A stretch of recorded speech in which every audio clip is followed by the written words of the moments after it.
Okay, ji. Assalamu alaikum wa rahmatullahi wa barakatuhu. So today we are going to discuss about DAAD scholarships, and in general we will talk about scholarships in Germany. Specifically, we will talk about scholarships that are provided by DAAD, as they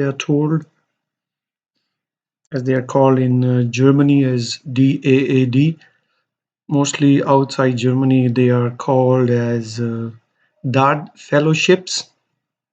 And I believe we wait a couple of more minutes to see if we can get any more viewers, and then we will start our complete webinar about everything. Before proceeding, I would like to tell you that next week we will have another seminar, not rather than seminar, a webinar that will be telecasted on the same channel, and we will do it CV and motivation letter as well as interviews. How can you prepare a better CV for positions? How can you modify it from one position to another position? And the motivation letter, of course, it's very important, the motivation letter. And then we will do the interview. What do you do in an interview? How do you prepare for the interview in a better way? So I believe 2 minutes more we wait, and then we start our webinar. As I can see, currently we have a few viewers, not a lot of viewers.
So we are waiting for some more viewers to come, and then we will start our webinar.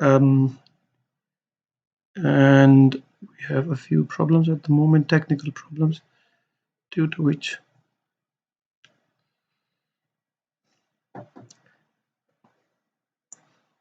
So just give me a second, and I will actually start it with the formal introduction.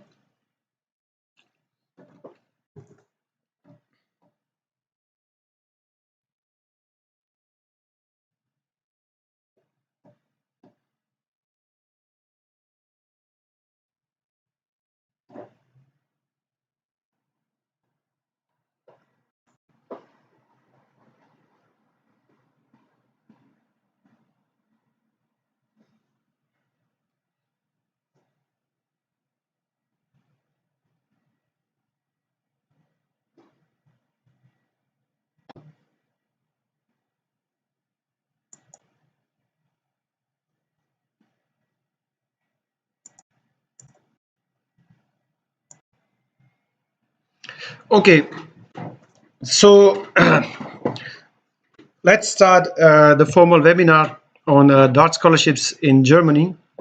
And the main goal of this webinar is to talk about many scholarships that exist for PhD positions in Germany.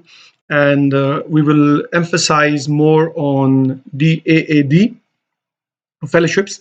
DAAD is an public organization in Germany, and they provide scholarships mainly for masters and PhD, but they also provide some short-term scholarships for studies in Germany.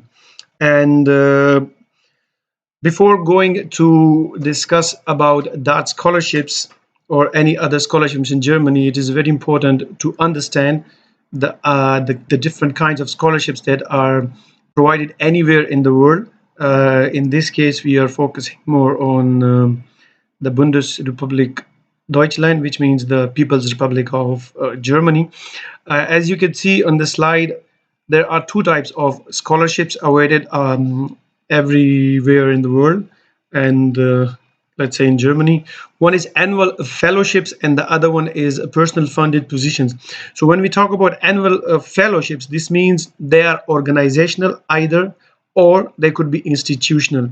And irrespective of the fact, every year these positions are offered. For example, DAAD. DAAD are those positions which are funded every year by the government. So the taxpayer money goes to this institute, and depending on the money, they have different plans. They have different programs in which you can apply for a master's, for a PhD, and for short-term grants.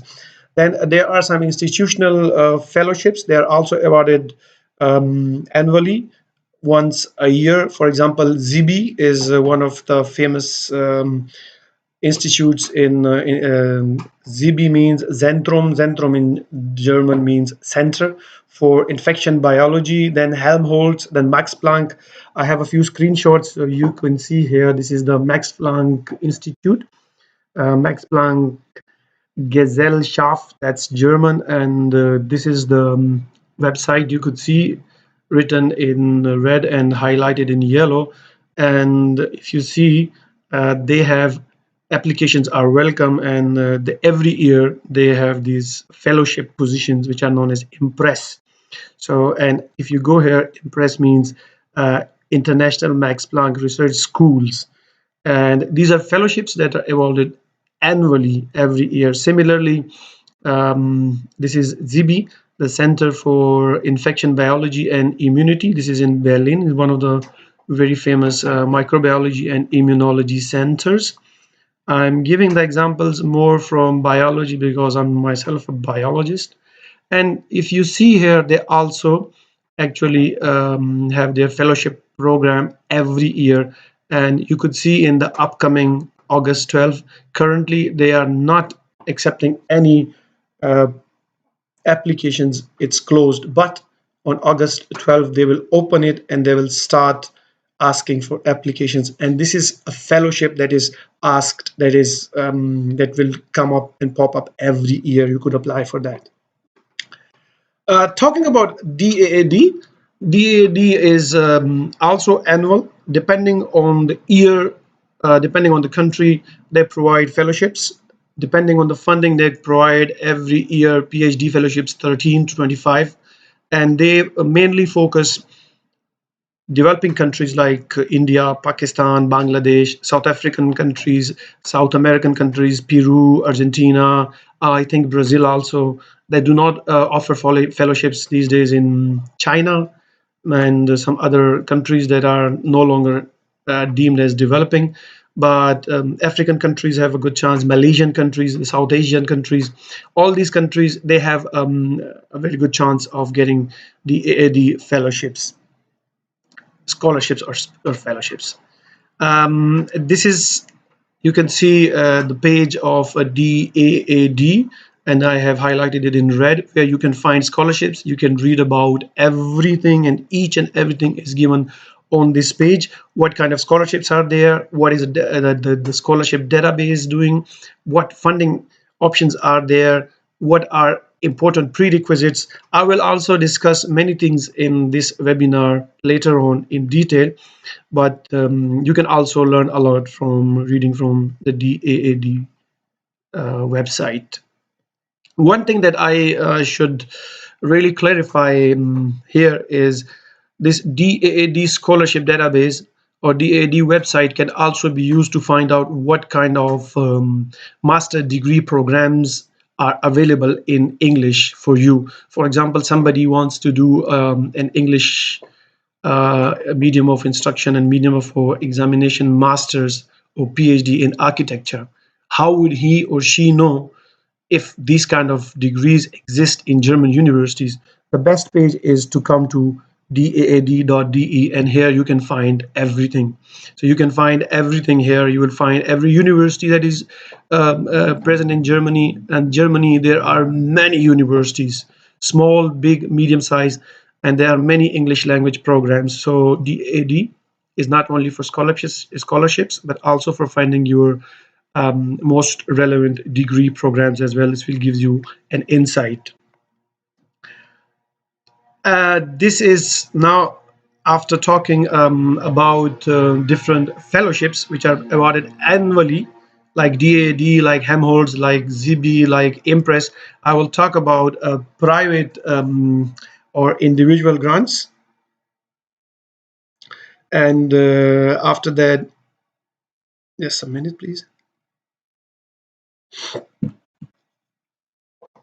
This is depending on personal grants. For example, I'm a professor at the university. I have written a research grant, and when and I write a research grant, in the research grant I say I want PhD students for this work to be done. And then when I get the grant, I announce the position on different websites. There are many websites for that, and there the students or the interested people can apply directly to the professor or to the web page of the university, depending on the type of grant and the type of institute they are in.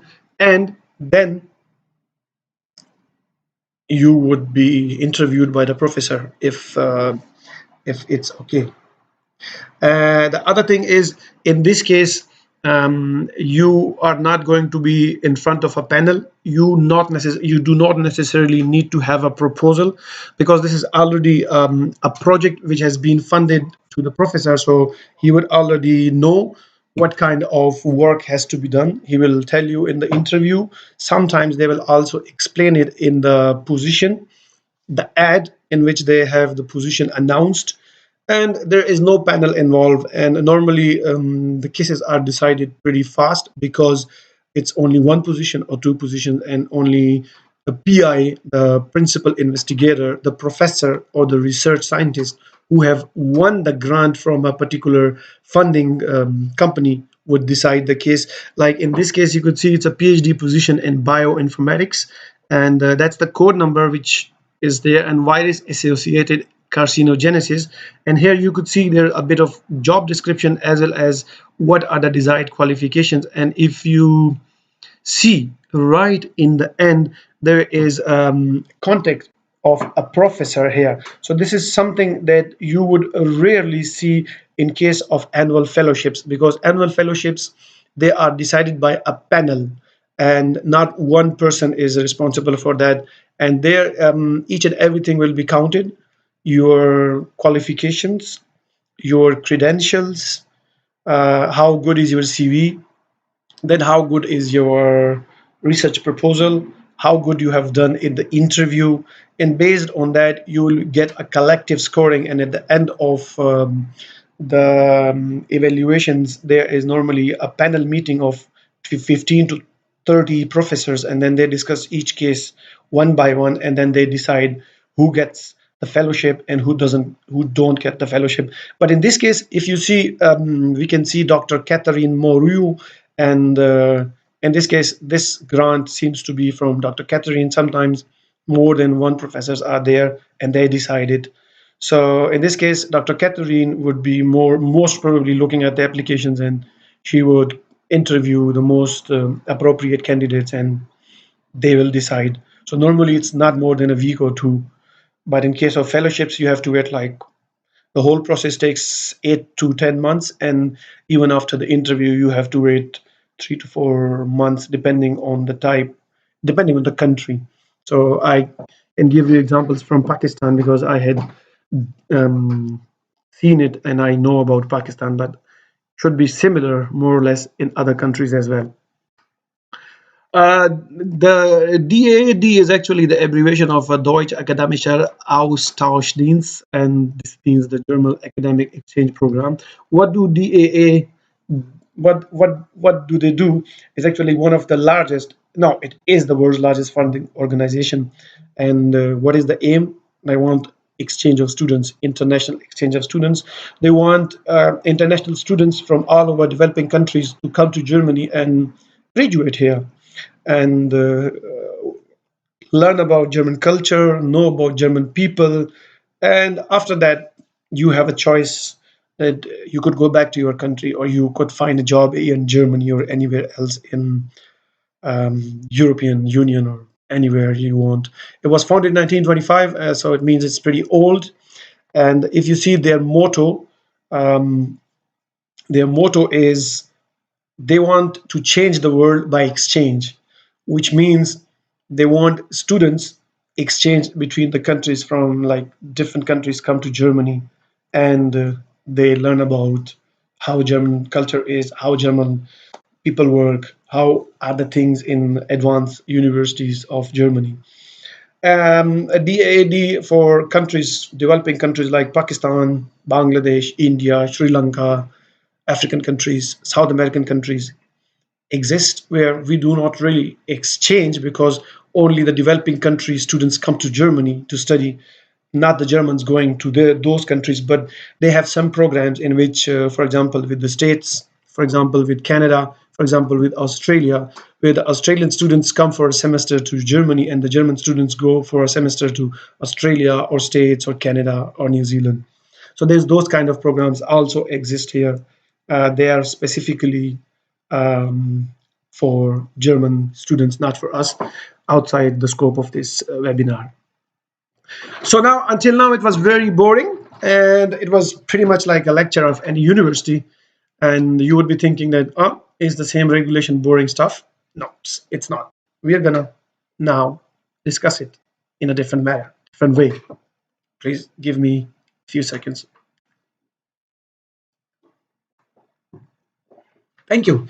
Now, so how would I explain this about the fellowships? I would go question by question, and then I believe when I discuss question by question, most of the questions that people might be asking, I'm not looking at my YouTube, my moderators are currently looking at them. And after that, we will collect the questions if any of question is asked again or any of the question I missed. Who can apply? How many years of funding are there and what are the requirements? So anyone from developing countries can apply, but there's a condition. Your degree must not be 6 years older before or on the date of the deadline. So let's say I graduated in 2018 and the deadline is 31st August 2021. So I am well inside the deadline, so that's 3 years or something. But if I have graduated in 2012, 1st January to 31st December 2012, which means my degree is already 9 years old. So I'm not eligible for DAAD. So this is one thing that 6 years minimum, maximum, your degree could be 6 years older. Otherwise, you cannot apply. How many years of funding for masters? 2 years of funding. For PhD, normally initial approval is for 3 years of funding, but normally it's pretty easy that people get 6 to 12 months of extra funding. So up to 4 years of funding is eligible, allowed, but 3 years is pretty normal. 3.5 year is very common.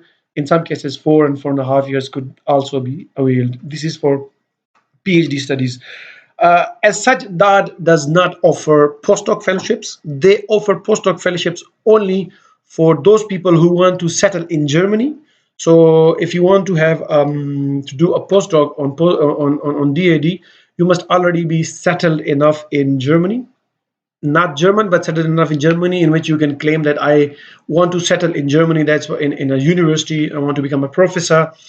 Then there is some special programs of postdocs, or if you get a PhD from DAAD, then you are one of the alumnus of one of the alumni of DAAD, and then there's a program for a postdoc. Normally, they also have short-term grants for 1 year, for 6 months, and for 3 months that I will discuss in later on. The requirements: 6 months of maximum 6-year-old degree. Ielts are very important. 6.5 is the minimum Ielts, and the relative score in TOEFL. I think these are the only two tests that are very important. Without in the years before, I believe until 2013, 14, or 15, you could also get the fellowship without these tests. But I think now they are pretty strict on it, and without these English tests, it will be very difficult to get through. How to apply, where to access, what is the difference? So how to apply, this is very important to understand. DAAD or DAAD have local offices everywhere, literally in every country. Since I am a Pakistani, many of my students have applied from Pakistan. Many of them have succeeded, some of them have not succeeded, which is pretty common.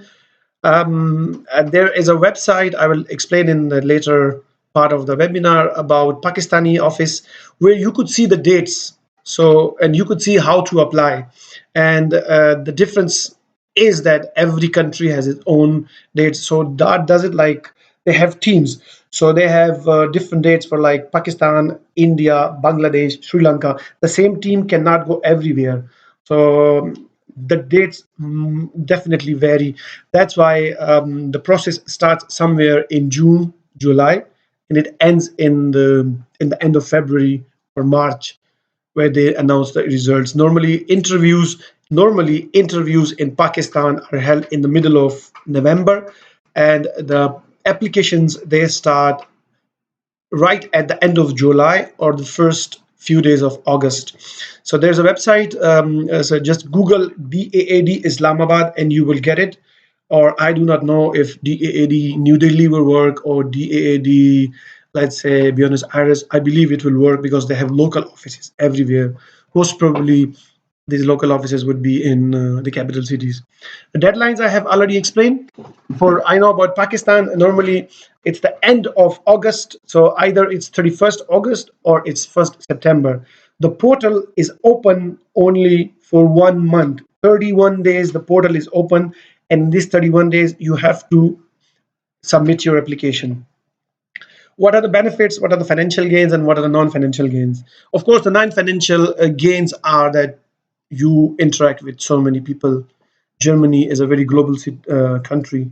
You would see people coming from different nationalities. In the European Union, they are always mixing up. So you will learn a lot. You will become a lot independent. You know, people from the East, we are very much pampered by our parents. But when you go here and when you are alone, you have to do a lot of things on yourself. And this adds to your personality. You become independent.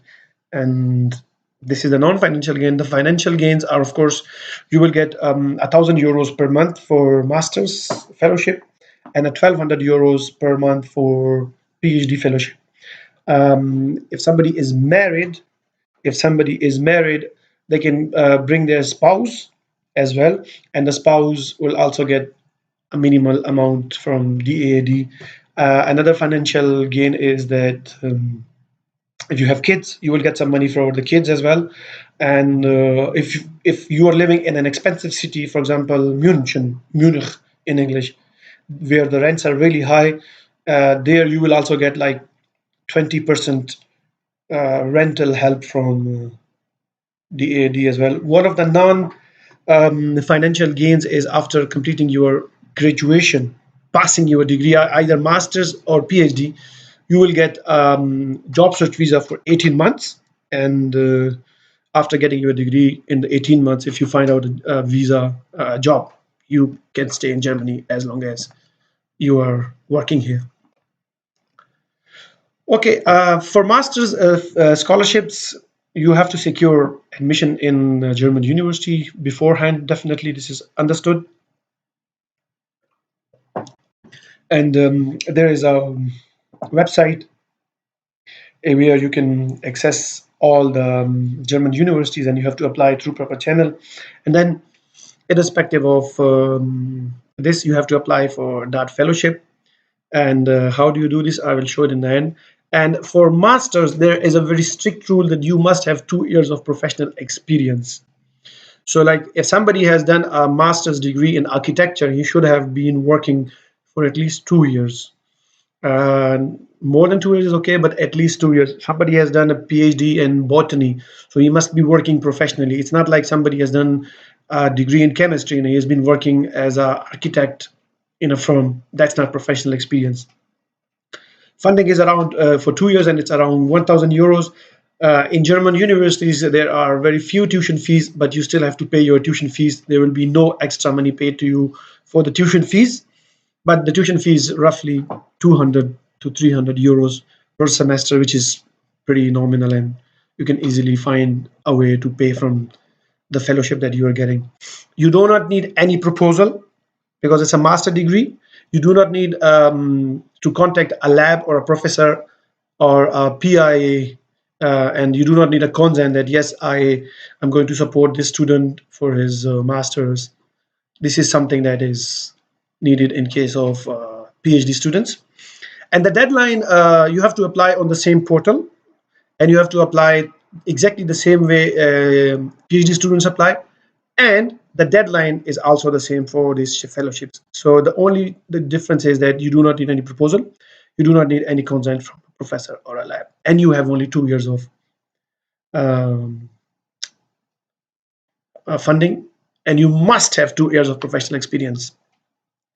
Deadlines can vary in different countries, so you please check your local DAAD office. And this can also be checked when you go to the DAAD scholarship portal, where you can enter your country where you want to do the PhD or the masters, and enter what kind of program you want to do, masters or PhD. There also, DAAD will give you a link where to confirm these. This is the main focus. Our webinar is to do a PhD scholarship through DAAD. So step by step, the first step you have to do, contact a professor or a PI. And I will strongly focus, it's already 11th of July. So you already are a little late if you haven't contacted any professors. Normally European professors go on vacations in the middle to late July. So start sending emails today, and start contacting professors, because this is compulsion. You have to have a professor consent that, yes, I support this student, and I can give him space in the lab, and I can supervise his PhD proposal.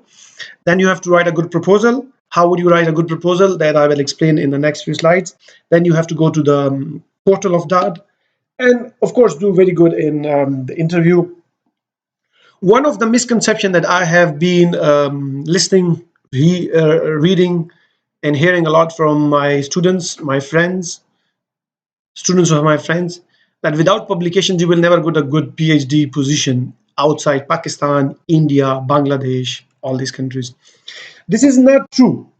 Of course, when you have papers, when you have publications, this add to your CV, but it's not necessary. And we have cases where people with 6 or 7 papers could not get a PhD positions, and people with no publications have got DAAD fellowships. So publication is good, but it's not necessary. It's not a necessity. If you have them, good. If you don't have them, it doesn't matter. Have a good proposal and a very good interview. These two are really, really important. And your interview will be 95 to 98% based on the proposal that you made. So you have to actually defend your proposal for getting the PhD fellowship, and then after 3 or 4 years you have to defend what you have done experimentally, if it's an experimental science. And IELTS and TOEFL are very important, but IELTS and TOEFL, they give you time until the declaration of the results. Normally the results are declared in February. Again, this is for Pakistan. For other countries it could change, and until the beginning of February you could do TOEFL or IELTS and submit the results later on. But without it, it's not gonna happen. You will not gonna get the fellowship, so you must do IELTS or TOEFL. A very important thing that I want to discuss to students in developing countries like Africa, South America, India, Bangladesh, and more Pakistan, because I'm a Pakistani, so I'm more definitely concerned for my own country fellow. No offense to anyone, but this is natural. Everyone would do like this. IRSIP is already in tatters. HEC is trying to shut it down.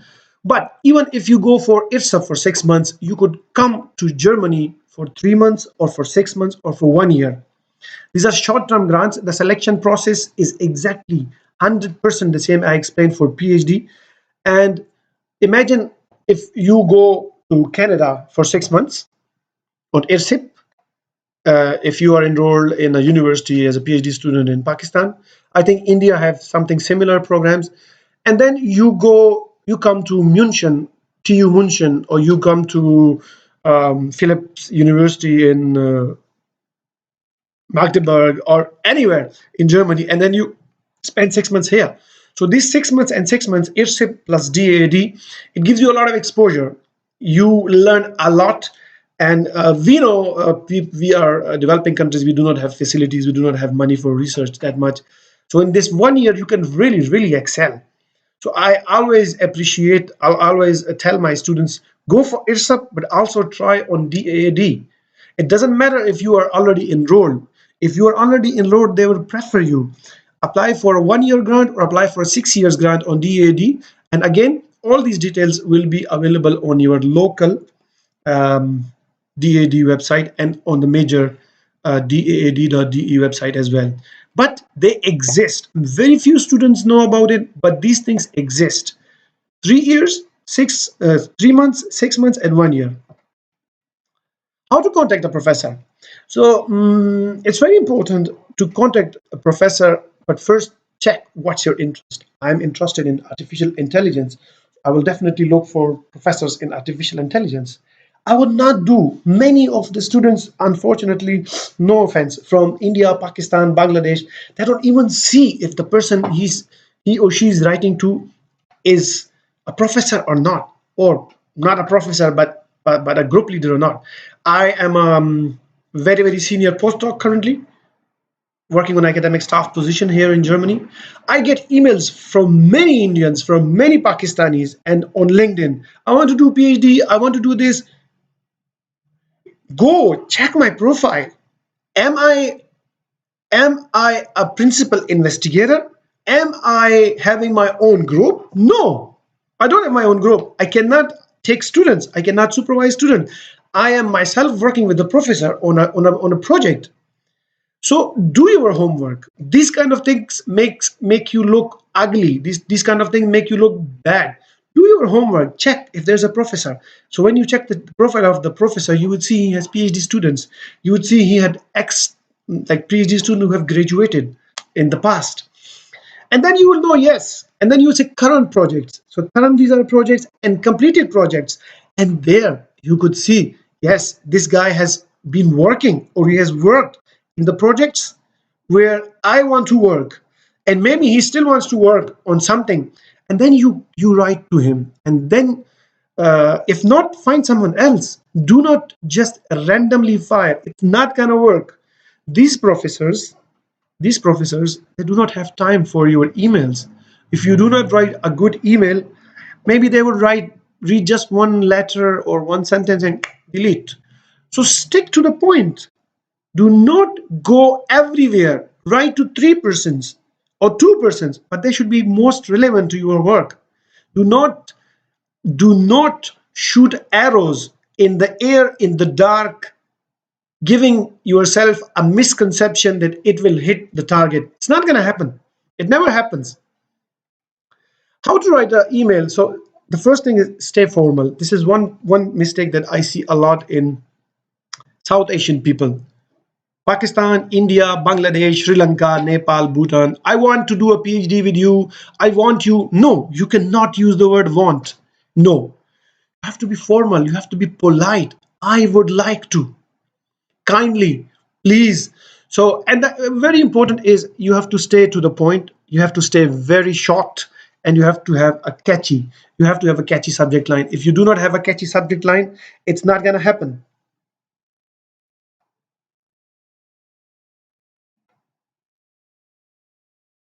And it is very important. It's very important. So you can design a better catchy, a better line in the subject than me. Interested to join your group via third party funding DAAD. So the third party funding means the professor does not have to pay you anything. It's a DAAD funding, Third party means he doesn't have to. This is a third party. You come to the university, to the group of the professor, and you do PhD with him, but he doesn't have to pay you anything. He will get some money from DAAD for the consumables like chemicals and stuff, and you will get your salary from DAAD. So these kind of words are very important to highlight in the subject line, because professors, I'm telling you, I'm not a professor. I am just a senior postdoc. And I get these kind of emails a lot. I want to do a PhD with you, please support me. I want to do a PhD, I'm really interested in these kind of, like, I am nothing in front of these professors, and I delete these kind of emails. So how can you expect these big professors to read this? So when you see a third party DAAD funding, the professor would suddenly know, oh, okay, let's check the student. If he's a good one, I want to have someone to work on this project. I will have a student, he will work on this project. I won't have to pay him. I would also get some money for the consumables. Great. But inside the email, you have to be, again, very much to the point. And you have to use, I would like to, I would kindly, I would appreciate, please. So these kind of sentences and words and phrases are very important. 2 to 3 lines, not more, 2 to 3 lines. And then in the end, you could say my updated CV. But if you have not yet received a Nobel Prize at this stage after master's or bachelor's, you cannot have anything in Asia that your CV could be more than 1 or 1.5 page. Stick to really short, really make it short. If you have a Nobel Prize already won, then of course you can have a 20 pages CV. But if you have not, which you definitely have not, stick to 1 page CV and 1.5 pages, not more. That's more than enough for you. No cover letters. Do not attach any cover letters in this email. Do not write long emails. Do not talk about your marital status. Do not talk about your father's name. Do not talk about your domicile. Do not talk about the Tehsil and district. No, nothing. Do not talk about research proposal. Do not try to get over smart here. Like, some people give the idea, you read about them and then you say your this research was doing very good, but if you have done this way, no. In the first email, nothing, just a small CV and a small letter. Wait, and try to write as many professors as you can. Do not copy paste the same email to everyone, otherwise you will kill yourself. That's like suicide. Give the proper importance to every professor they deserve. And if you copy paste, trust me, you will make mistakes, and these professors, they will find it out, and then it's not good, because this will make a bad impression.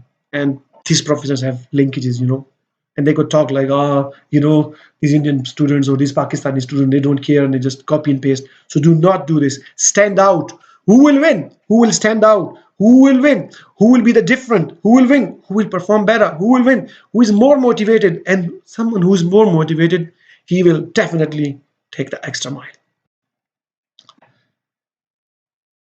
About the proposal, this is very important. As I told you in the beginning, you check the professor's webpage, and after all these things, you start to write him an email.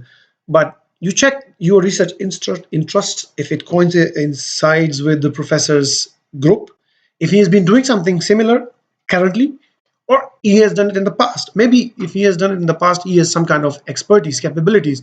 Like when I started teaching at Comsas University, Islamabad, after first class of applications of nanobiotechnology, a student came to me and she said, "Sir, I want to do my master thesis with you." I was like, "Okay, great. But I want to work in nanobiotechnology." I said, "Okay, wunderbar, great. Wunderbar means great. I appreciate that. I do work in nanobiotechnology. Next," she said, "I'm really interested in nanorobotics." I was like, "What? Nanorobotics? Do you think I work in nanorobotics? Do you think I can work in nanorobotics? You might be interested. This is great. But go to NASA. I think the best place for you is Maryland Institute of Biotechnology or NASA, because I cannot do nanorobotics. I work at the interface of microbiology, molecular biology, biotechnology, and nanomaterials. But robotics and nanorobotics, no." So you have to check what the supervisor or what the potential supervisor is doing, and then you have to say, I want to do this. But these kind of proposals for the DAAD has to be mutual.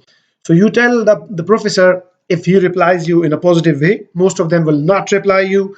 Some of them would reply you, no, I don't have space. Some of them would reply, yeah, but I'm very busy, I'm going to retire very soon. Very few will say, let's discuss. And there, when you discuss with him, what are your potential interests. But those interests must be coinciding with his interests, because if you want to do something, the professor has neither the interest nor the capabilities, neither the facilities in his lab, how can he facilitate you? That's you're shutting your door on yourself. So very important to twist and turn around the interest of the professor, so that when you say something, you're like, yes, I have done this kind of work before, and these are a few things I wanted to do. I could not find a student, I could not find funding. And then together you can start working on a proposal and you can make a proposal. So this is very important, very, very important. The last thing that I want to discuss here is about the DAAD portal. How do you, because many of the people are scared of a DAAD portal. It's not easy. It's pathetic that nowhere it is mentioned what is the DAAD portal and how to access it. So I'm going to tell you how do you do this, how do you apply, and how do you get access to DAAD portal.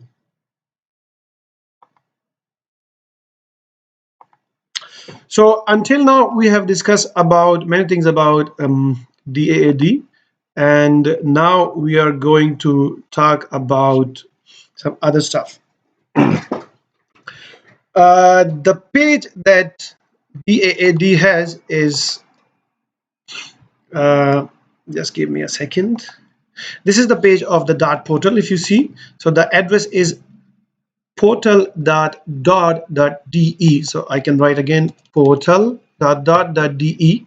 Here you go, and you could see this is already signed in from Aisha Taleb. That's my wife. She's a DAAD scholar. And once you come here, you would see start, you would see project funding, you would see personal funding. And in this case, you should go to personal project funding, personal funding, yes? So when you go to personal funding, then you would get tabs like start, application funding overview, application. So these are like things for, you should go to application. When you go to application, there will be a deadline, and for each country, it is opened. The DAAD portal is opened within the deadlines. After the deadlines and before the deadlines, it's closed. So now, look, I click here, and then there are different programs. So in your local, these are all the programs that are opened now. So in your local DAAD office, you will find out which is actually the program you have to apply. There will be a code like this is code 575965334. These kind of codes. But currently in Pakistan, it is closed. It's gonna open maybe on first of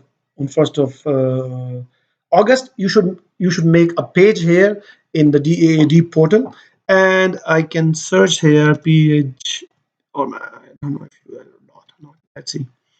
So you see, this is one program, ACEH. I don't know, this is for some country like this one in 2021, but now you have to apply for 2022 because 2021 has already been decided in February, which means the call is not yet opened. It will be opened in the next few days. You can start working, finding out the professor for yourself and start working on the proposal. But if I click here, it will tell me this.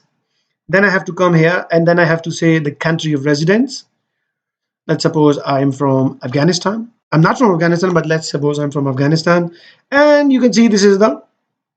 So when you enter the type of program that you would do, it will tell you the funding period. Normally for PhD it will be 3 years, and for masters it will be 2 years. And then commencement of the funding studies, you would see here, like, let's say doctoral candidate. Yeah. And okay, and then you go forward from here. And since the call is not open, that's why this application is not going forward. When the call will be open, you will see a tab of next.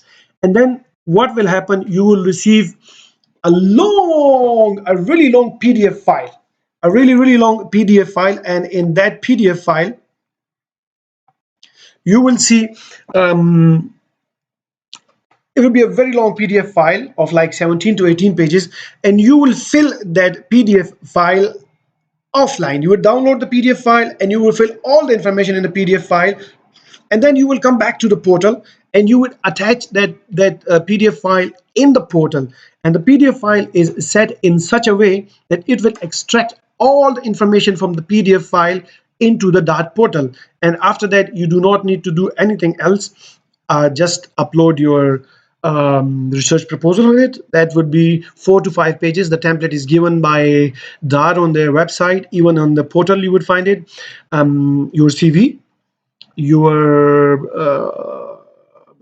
project plan, that's a part of the proposal, but in the Gantt chart, that's the schedule of the proposal. A written letter from the professor or the PI, signed and stamped. Your degrees, all of your master degrees, master transcript, bachelor degree, bachelor transcript. You do not need any verification at this stage. At this stage, you just scan and upload. After that, once you are accepted, once you are offered a position, then they will ask you for verified degrees. Until this stage, you do not need anything, and then you apply for that, and then you wait. If your application would be amongst the good guys, amongst the talented ones, with a good proposal, you will have an interview, and after the interview, you will have a result in next 2.5 months. In Pakistan, normally the applications close on 31st of August or 1st of September. They open for only 30 days or 31 days, and normally they open either on 31st July or 1st August. And then the interviews are somewhere in the middle of November, and the decision comes mid to late February. And then you can start your studies until October the next year.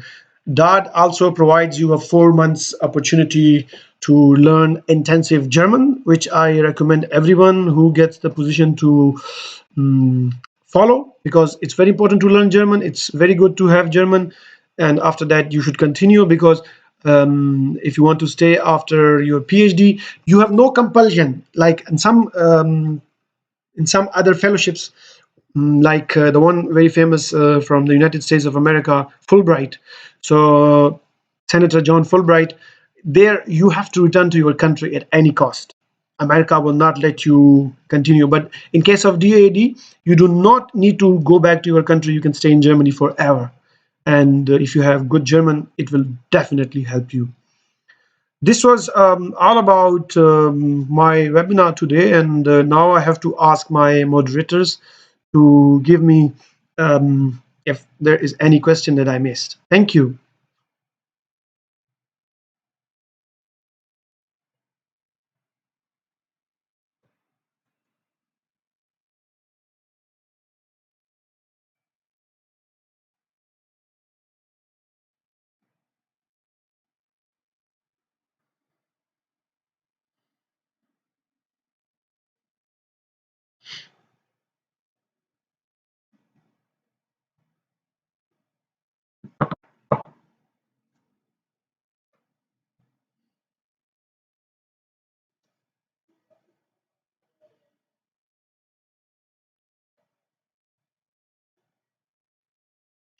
Okay, I received a couple of questions. Let me explain these two questions.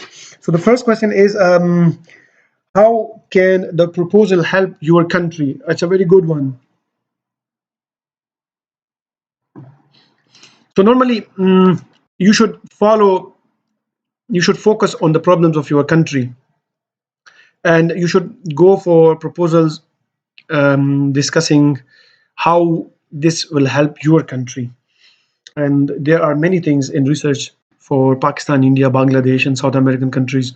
For example, one of the idea that I can give you, these kind of questions the professor would ask would give you a better opinion, but I can tell you from microbiology point of view in our country, and in Bangladesh, India, Afghanistan, all these countries, the use of antibiotics is a lot. And these antibiotics, they are going everywhere in all kind of waters, in all kind of tap waters, not tap waters, flash waters, due to which the emergence of multiple drug resistance is getting higher and higher. And the more these drug resistance are getting higher, the less the more misery they bring. So when you have a problem like this will help the country, this will help the whole world. So these kind of questions you can always get in the interview. Is it necessary to write a proposal with a professor, or you can design it on your own? You can design it on your own, as I have discussed earlier. But as I discussed and gave the example that one student wanted to work with me in how do you say, in nanorobotics, and she might have one of the best proposal of nanorobotics, but I'm not an expert. Neither it is in my profile. Have you seen any nanorobotics paper in my profile? Have you seen any nanorobotics projects in my profile? So it's very important that if you have a project designed, you should then search for a professor, search for a principal investigator who works in the same line. You can do that, definitely. He will appreciate you. But you have to look, the proposal that you have designed, can it be done with the particular professor that you are contacting? Can it be done in the particular lab? Does the lab have the facilities? So like I want to work on let's say solar panels. I want to make solar panels where we have a better efficiency rate. The conversion of light energy into electricity is more. And I want to work with a professor who's a biochemist and he works with proteins. So is that the right way? No. Then you have to find the right research. And all these things have to be discussed with the professor. So the first thing is find a professor and then go for the proposal. My opinion is that. But if you have a bombastic, a really good proposal, then you search for the professor in the same line. Otherwise, it's not going to work.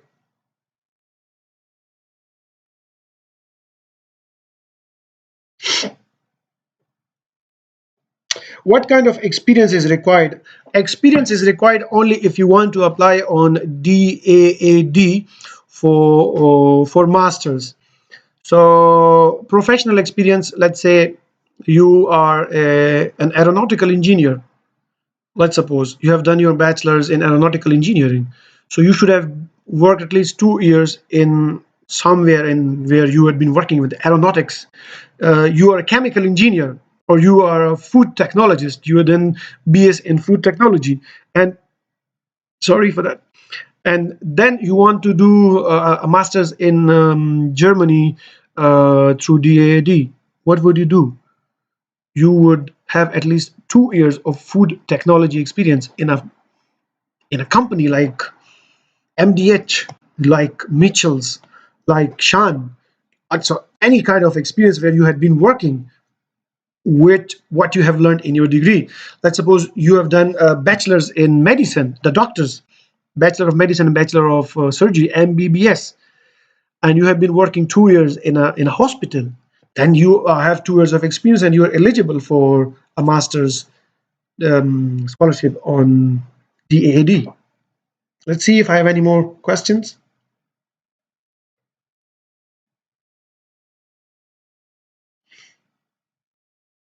I think this is all. And if you have any more questions, you can type in the comments. And I would try to come back and type and give you the answers. Next week we will have another webinar on CV and motivation letter. And this was all. It was really nice to have you all, and it was nice to have you to listen to me. I wish all of you best of luck, and do let me know how it goes for you. And I hope to see some of you in Germany sooner than later. Thank you. I'm going to stop the stream now. Thank you. Thanks a lot. Bye bye. Have a good time.